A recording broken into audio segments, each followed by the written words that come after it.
qualche viso sa chi è, ed è Single, signori. Single, fatevi avanti. Dovete lasciare il numero poi qui.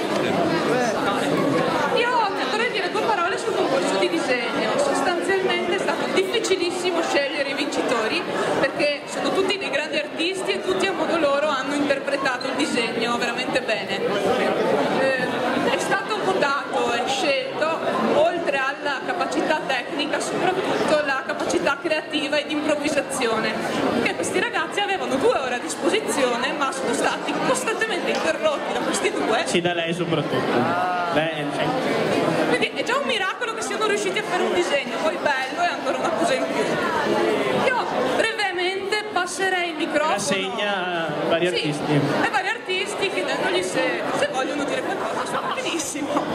Inizio dal terzo premio, che è stato scelto in particolare per la posizione della modella quindicenne, che ci è piaciuta molto e ha armonizzato in maniera perfetta tutti gli elementi, ed è Antonio Stefan.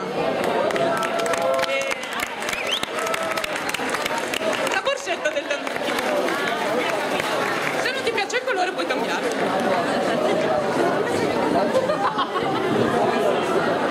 Il secondo premio, originalissimo, secondo me l'unico che ha fatto qualcosa forse di diverso rispetto al resto del gruppo, Michele Stara. Avrei in omaggio questa bellissima maglietta che puoi andare a scegliere della tua taglia e del colore che vuoi. Ce l'avevi già?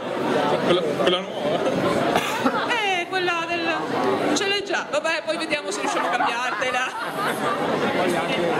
Ma ce l'hai di un altro colore? Rossa. Allora adesso ce l'hai blu. Dai. Poi vai alle magliette e vediamo cosa riusciamo a fare. Oh. Infine il primo premio litigatissimo, che secondo me va all'artista che è riuscita con la miglior capacità tecnica a fare un disegno un po' insolito, perché ha impaginato la geisha nelle diverse posizioni, un po' anche riprendendo il concetto di fumetto, ed è il rosso e nero. Chiara Zuliani.